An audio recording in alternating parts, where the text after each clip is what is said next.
ఇట్టే నా ప్రభుత్వం చేసేది. చిన్న చిన్న బ్రతుకుల మీద ఏముండదు సార్. పేదవాళ్ళు నోళ్ళు కొట్టుకుంటే అది మంచిది కాదు సార్. 2 రోజులు ఒక 4 రోజుల నుంచి తీసేసినారు. లబ నోరు కొట్టుకుంటాను.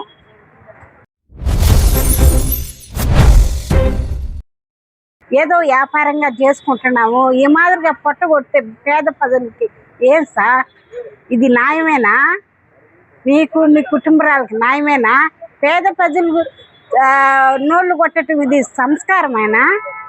మీరేం సార్ మాకు చదువు రాదు, ఏమి రాదు, ఏదో పిల్లకాయలు మేము చదివించుకొని మేము జీవనం సాగించుకుంటామంటే ఈ మాదిరిగా చెప్పా పట్టకుండా అట్లా చేయటం తప్పుగా సార్. ఇదేం సార్ న్యాయమేనా మీకు? మాకు ఏమీ జీవనం లేదు. ఇప్పుడు మేము అక్కడనే పెట్టుకోవాలని మిమ్మల్ని అందరినీ ఆశీర్వదిస్తున్నాము. మాకు అక్కడనే పెట్టి జూ పార్క్ కాడ అక్కడనే పెట్టుకొని ఆ రోడ్లో పెట్టుకొని ఏదో మాకు చదువు రాదు, ఏమి రాదు, ఇదే జీవనం సార్. మాకు బిడ్డలు ఉండారు, మాకు చిన్న చిన్న బిడ్డలు ఉండారు. మేము చదివించుకోవాలా పిల్లలు. మాది ఏదో మేము బతుకు తీరు కోసం పెట్టుకున్నాం సార్. ఇది చేయటం న్యాయమేనా? మీకు ధర్మం అనేది లేదా? పేద ప్రజలు నోళ్ళు కొట్టుకుంటే ఏమొస్తుంది సార్? అక్కడ వాళ్ళు వచ్చి తీసేసినారు కదా సార్. ఈ తెలుగుదేశం వాళ్ళు కొట్టుంటారు నోళ్ళు. తెలుగుదేశం వాళ్ళు కొట్టుంటారు నోళ్ళు. ఏమో సార్ నాకు పింఛన్ కానీ రాదు. నా భర్త చచ్చిపోయినాడు. మాకు ఆధారం లేదు సార్.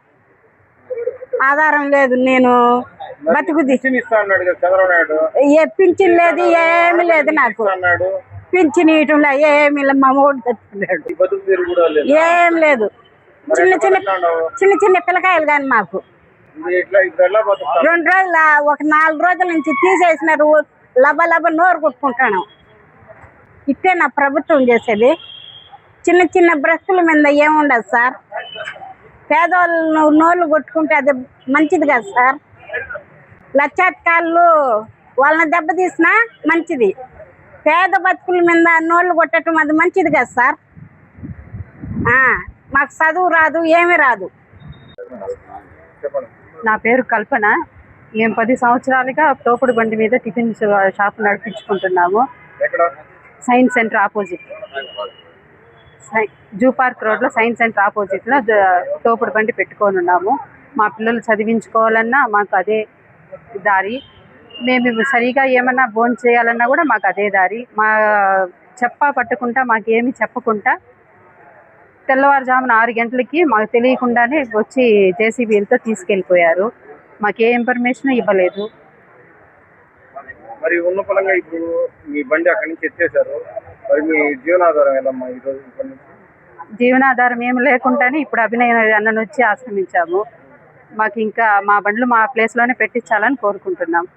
అదే ఉన్న ఫలంగా అంటే ఈ 10 ఏళ్ళుగా ఎవరు డిస్టర్బ్ చేయలేదు. మరి ఇప్పుడైతే మీ షాప్ తీసేసారు. అక్కడ అంటే 10 సంవత్సరంగా పెట్టుకున్నారు అని చెప్పి నేపథ్యంలో తీసేయడం జరిగింది. మరి మీరు ఎవరైనా అడిగారా లేదా? 10 సంవత్సరాలుగా మాకు ఎవ్వరు ఏమీ చెప్పలేదు, ఏమీ అక్కడ డిస్టర్బెన్స్ అవ్వలేదు. మేము ఎవ్వరికి ఇబ్బంది పెట్టలేదు. ఎవరు ఏది చెప్తే అంటే మున్సిపల్ ఆఫీస్ వాళ్ళు సీఎం వస్తారు ప్రోగ్రామ్ తీసేయండి అంటే తీసేసాం పక్కకు ఒక 3 డేస్ అట్లా. మళ్ళీ మా పాటికి మేము చేసి మేము చెత్త కూడా అక్కడ వేయట్లేదు. చెత్త వేస్తున్నారంటే వేయడానికి మీరు ఏమైనా కల్పించాలి కదా. మున్సిపల్ ఆఫీస్ వాళ్ళు డైలీ 50 రూపాయలు తీసుకెళ్తున్నారు. చెత్త వేయడానికి మీరు అక్కడ ఏమైనా కల్పిస్తే మేము వేస్తాము. అప్పటికి చెత్త తీసుకెళ్ళి డంపింగ్ యార్డ్లో వేస్తే వాళ్ళు ఇక్కడ వేయకూడదు అంటారు. మరి ఇంకెక్కడ వేయాలి? ఇప్పుడు నేను అడిగేది అది కాదు. బండి అక్కడ ఏదైతే తోపుడు బండి పెట్టుకున్నారో ఇప్పుడు ఈ రోజు నుంచి మీ జీవనాధారం ఎట్లా అనేసారు? లేదు, ఇప్పుడు 3 రోజులు మరి అక్కడే ప్రారంభించాలనుకుంటున్నాం. మాకు ఎక్కడ జీవనాధారం లేదని మేము ఎక్కడెక్కడో తిరిగి కలెక్టర్ ఆఫీస్ అని ఎవరెవరికో చెప్పి మున్సిపల్ ఆఫీస్ అని అన్ని చేసి ఇక్కడ లాస్ట్కి ఇక్కడికి వచ్చాము. అభినయ్ సార్ని కోరుకుంటున్నాం. మీలాగా ఎంతమంది ఉన్నారు? మాలాగా బండ్లు 40 మంది దాకా ఉన్నాం. మేము బండ్లు ఒక 5-6 ఉన్నాయి మా పక్క చుట్టుపక్కల. మేము ఒక 40 మంది దాకా ఉన్నాం. ఈ తోపుడు బండ్ల వ్యాపారస్తులు గత 10 సంవత్సరాలుగా అక్కడ వ్యాపారం చేసుకుంటూ వాళ్ళు బతుకు జీవనం సాగిస్తూ ఉన్నారు. మరి ఒక 4 రోజుల కిందట మున్సిపాలిటీ వాళ్ళు ఎటువంటి సమాచారం ఇవ్వకుండా పొద్దున 6 గంటలకి పోలీసు వారితో కలిపి మున్సిపల్ సిబ్బంది మొత్తం కలిసి ఆ తోపుడు బండ్లన్నీ కూడా వాళ్ళు తీసుకెళ్ళిపోయి జేసీబీలతో పోలీస్ సహాయంతో ట్రాక్టర్లో వీళ్ళ బండ్లన్నీ కూడా వేసుకొని వెళ్ళిపోయి వీళ్ళ బతుకులు రోడ్డున తీసుకువచ్చిన పరిస్థితి మనమందరం కూడా చూసాం. మరి దీనికి గల కారణాలు ఏంటి అని అంటే, ఈ ప్రభుత్వం కూటమి ప్రభుత్వం అధికారంలోకి వచ్చిన తర్వాత ఏదైతే అరకు వ్యాలీ కాఫీ, ఈ అరకు వ్యాలీ కాఫీ అనేది అలిపిరికి కూతంటూ వేటు దూరంలో అలిపిరి దగ్గర అరకు వ్యాలీ కాఫీ అనేది ఉంది. ఇది గతంలో టీటీడీ వాళ్ళు గిరిజన కార్పొరేషన్కి హ్యాండ్ ఓవర్ చేయడం జరిగింది. ఆ హ్యాండ్ ఓవర్ దగ్గర నుంచి గిరిజన కార్పొరేషన్ దగ్గర నుంచి కూటమి నాయకుడైనటువంటి శాప్ చైర్మన్ అయినటువంటి రవినాయుడు గారు ఆ అరకు వ్యాలీని కాఫీని చేజిక్కించుకోవడం జరిగింది.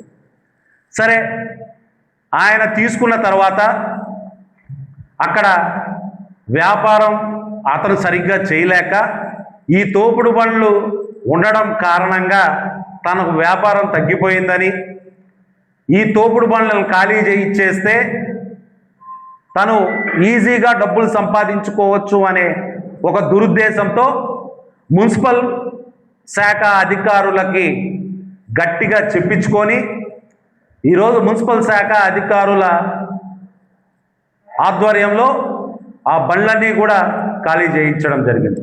మేము ఒకటే చెప్తాను రవినాయుడికి, డిఎస్సి స్పోర్ట్స్ కోటాలో నువ్వు చేసిన స్కామ్, నువ్వు దండుకున్న డబ్బులు సరిపోలేదా రవినాయుడు?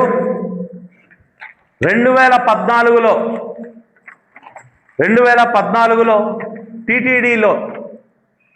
టీటీడీలో నీ ఒక్కడికే షాప్ కేటాయించుకున్నావు.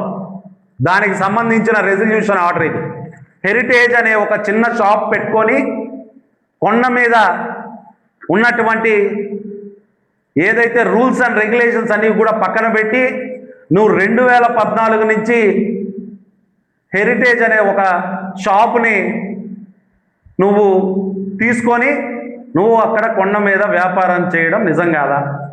మరి ఆ డబ్బులు సరిపోలేదా నీకు రవినాయుడు? ఇప్పుడు కూటమి అధికారంలోకి వచ్చిన తర్వాత అనధికారంగా వరాహస్వామి గెస్ట్ హౌస్ నందు కానీ అలాగే అఖిలాండం వద్ద ఈ 2 చోట్ల అనధికారంగా తట్లు పెట్టుకొని ఆ డబ్బులు సంపాదించుకుంటున్నావు. నీకు అది సరిపోలేదు రవినాయుడు. ఇప్పుడు నీ అరకు వ్యాలీ కాఫీని డబ్బులు పెంచుకోవడానికి, నీకు అక్కడ వ్యాపారం పెంపొందించుకునేదానికి పేద ప్రజలు కడుపు కొడుతూ వాళ్ళు అక్కడ కొన్ని సంవత్సరాల నుంచి కష్టపడి బండ్లు పెట్టుకొని వాళ్ళ జీవితాన్ని కొనసాగిస్తూ ఉంటే నీ కడుపు మంటతో వాళ్ళ జీవితాలన్నీ కూడా రోడ్డు పాలు చేసావు. ఇది నీ అధికారి మదం కదా? నువ్వు చేస్తున్న చేష్టలు తిరుపతిలో పేద ప్రజలు ఎంత అల్లాడుతున్నారు అనేది రోజుకొక సంఘటన చూస్తున్నాం. ప్రతిరోజు జరుగుతున్న అక్రమాలకి, దౌర్జన్యాలకి, భూ కబ్జాలకి వెనకాల హస్తం ఎవరిది అని ఎంక్వైరీ చేస్తే అక్కడ మనం వినిపించే పేరు కేవలం ఒకే ఒక పేరు, రవినాయుడు. ఇది మేము చెప్తున్న మాట కాదు, అక్కడ ఉన్నటువంటి బాధితులే నీ పేరు చెప్పి నెత్తి నోరు కొట్టుకుంటా ఉన్నారు. ఇంత తిరుపతి ప్రజల మీద నువ్వు ఎందుకు ఇంత కక్ష కట్టినావు? కేవలం డబ్బు సంపాదనే. కోట్లు ఇప్పటికే ఆల్రెడీ సంపాదించేయనావు. మొన్న తిరుపతి ప్రజలంతా నోరు తెరుచుకొని చూస్తున్నారు. గతంలో కనీసం రవినాయుడు నీ కనీసం టీ తాగేదానికి కూడా డబ్బులు లేవు. అలాంటిది ఈరోజు నీ పుట్టినరోజు కార్యక్రమం ₹1 కోటి ఖర్చుతో నువ్వు చేసుకుంటున్నావంటే ఆ డబ్బులు ఎక్కడి నుంచి వచ్చాయి? డిఎస్సి స్కామ్లో నుంచి వచ్చాయా, లేకపోతే నువ్వు చేస్తున్నటువంటి భూ కబ్జాల్లో నుంచి వచ్చినాయా, లేదా నేను వాళ్ళకి వీళ్ళకి పనులు చేసి పెడతానని చెప్పేసి తీసుకున్న కమిషన్లో నుంచి వచ్చాయా, లేదా కొండ మీద నీకున్నటువంటి అనధికార తట్టల్లో నుంచి నీకొచ్చాయా అని ఈరోజు మేము సూటిగా ప్రశ్నిస్తున్నాం. మేము ఒకటే చెప్తున్నాం మున్సిపల్ అధికారులకు కూడా, ఈరోజు ఈ పేద ప్రజలు ఏదైతే 10 సంవత్సరాల నుంచి బండ్లు పెట్టుకొని ఉన్నారు కదా, అది తప్పని మీకు అనిపిస్తోంది. మరి అరకు వ్యాలీకి పక్కనే ఈ టిఫిన్ షాపు ప్రతిరోజు ఎలా నడుస్తోంది? అరకు వ్యాలీకి పక్కనే రాత్రి 7 గంటలకి మొదలయ్యి రాత్రంతా ఈ టిఫిన్ షాప్ నడుస్తోంది. ఇది రవినాయుడుకు సంబంధించింది కాదా?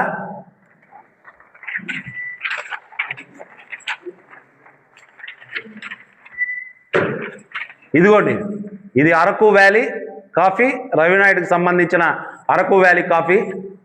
ఇది టిఫిన్కి సంబంధించిన బండి. మరి ఇది మాత్రం మున్సిపల్ అధికారులు కావచ్చు, పోలీసు వారికి మా కావచ్చు, వాళ్ళకి అడ్డం లేదు. కానీ ఈ పేద ప్రజలు చిన్న తోపుడు బండ్లు పెట్టుకొని వ్యాపారం కొనసాగిస్తే మాత్రం అది రూల్స్కు వ్యతిరేకం. మనం తెల్లారితో వచ్చేస్తాం, వీళ్ళ జీవితాల మీద దెబ్బ కొట్టాలా, వీళ్ళ జీవితాన్ని రోడ్డు పాలు చేయాలా? మేము ఒకటే అడుగుతున్నాం రవినాయుడు, ఇంతమంది కష్టాన్ని నువ్వు దోచుకొని నువ్వేం బాగుపడతావని ఈరోజు మేము సూటిగా ప్రశ్నిస్తున్నాం. ప్రతి పేద ప్రజలు ఈరోజు తిరుపతిలో ముసలామల కాడి నుంచి పేద ప్రజల కాడి నుంచి వాళ్ళు కారుస్తున్న కన్నీటికి సమాధానం చెప్పాల్సింది నువ్వు కాదా రవినాయుడు అని ఈరోజు మేము సూటిగా ప్రశ్నిస్తున్నాం. ఇంత అరాచకం ఎందుకు చేస్తున్నావు? అంత డబ్బు మీద వ్యామోహం ఎందుకు నీకు? రాత్రి కోటీశ్వరుడు అయిపోవాలని నువ్వు చేస్తున్న ఈ అరాచకాలన్నీ కూడా ఖచ్చితంగా కరెక్ట్ కాదు. దీన్ని తిరుపతి ప్రజలు ఏనాటికి ఒప్పుకోరు. నువ్వు చేస్తున్న రౌడీయిజం కావచ్చు, నువ్వు చేస్తున్న గూండాయిజం కావచ్చు, నువ్వు చేస్తున్న భూ కబ్జాలు కావచ్చు, ఇవన్నీ కూడా పేద ప్రజల మీద నువ్వు వాళ్ళను దోచుకోవడం చూస్తుంటే నిజంగానే సామాన్య తిరుపతి వాసులు అందరికి కూడా చాలా చాలా చాలా బాధపడుతున్నారు. గత కొన్ని రోజుల క్రితం నువ్వు ఇక్కడే కూర్చొని చెప్పావు బుల్డోజర్లతో తొక్కించుకొని వెళ్తాననేసి. బహుశా మేమందరం అనుకున్నాం, అరే వైఎస్ఆర్ కాంగ్రెస్ పార్టీ నాయకుల మీద ఏదైతే తన అక్రమాలని వెలుగులోకి తీసుకొని వస్తూ, ఏదైతే తన దౌర్జన్యాన్ని ప్రజల్లోకి పెడుతూ ఉన్నటువంటి వైఎస్ఆర్ కాంగ్రెస్ నాయకుల మీద నువ్వు భౌతికంగా దాడులు చేయడానికి సిద్ధంగా ఉన్నావని మేమనుకుంటే, నీ బుల్డోజర్ రాజకీయాలు పేద ప్రజల మీద తొక్కించుకొని పోతావని మేమైతే అస్సలు అనుకోలేదు. ఈ పేద ప్రజల కన్నీటి మీద, ఈ పేద ప్రజల కష్టం మీద, ఈ పేద ప్రజల కడుపు పంట మీద నువ్వు కట్టుకుంటున్నటువంటి కోట ఎల్లకాలం నిలవదు రవినాయుడు.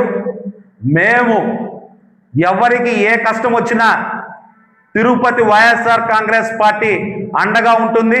మేము ఇప్పుడే చెప్తున్నాం, భూమన అభినయ్ గారి సారథ్యంలో ఎవరెవరైతే అల్లిపిరి వద్ద సంవత్సరాల నుంచి తన బండ్లు పెట్టుకొని జీవనం సాగిస్తున్న ప్రతి ఒక్కరికి కూడా అదే చోట బండ్లు పెట్టించి వాళ్ళకి తిరిగి విత్ మున్సిపల్ లైసెన్సులు కూడా ఇచ్చే కార్యక్రమం భూమన అభినయ్ గారి సారథ్యంలో భవిష్యత్తులో వైఎస్ఆర్ కాంగ్రెస్ పార్టీ చేస్తుంది అని చెప్పేసి ఈ సందర్భంగా తెలియజేస్తూ ఫైనల్గా చెప్తున్నాం, రవినాయుడు నువ్వు చేస్తున్నటువంటి అక్రమాలకి, దౌర్జన్యాలకి, అరాచకాలకి ఎదురుగా నిలబడే పార్టీ వైఎస్ఆర్ కాంగ్రెస్ పార్టీ.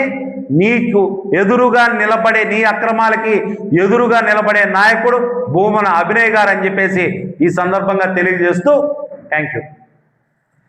అనిల్, మనం గత 4 రోజులుగా చూసినట్టయితే ఏదైతే అలిపిరి పాదాల చెంత, అలిపిరి రోడ్లో ఈ తోపుడు బండ్లు ఉన్నటువంటి వారిని ఈ మున్సిపాలిటీ వాళ్ళు జేసీబీలతో తొలగించడం తిరుపతి ప్రజలందరూ కూడా చూశారు.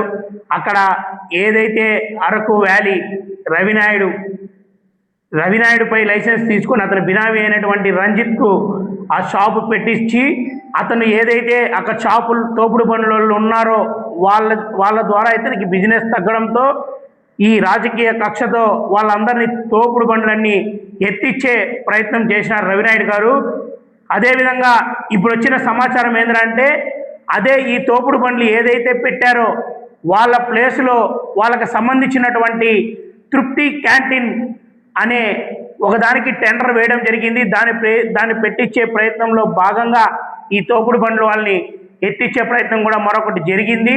అదేవిధంగా మళ్ళీ చెప్తున్నాం, ఈ తోపుడు బండ్లు ఏవైతే మున్సిపాలిటీ వాళ్ళు కానీ ఈ కూటమి నాయకులు కానీ కలిసి దగ్గరుండి బుల్డోజర్లతో దాన్ని తోయిపించే ప్రయత్నం చేశారో భూమన అభినయ్ రెడ్డి గారు మరియు భూమన కరుణాకర్ రెడ్డి గారి సారథ్యంలో ఎక్కడున్న బండ్లు అక్కడే పెట్టించేంత వరకు వైఎస్ఆర్ కాంగ్రెస్ పార్టీ పేద ప్రజలకు అండగా నిలబడుతుందని చెప్పి తెలియజేస్తున్నాను. నా పేరు సోమశేఖర్ అండి.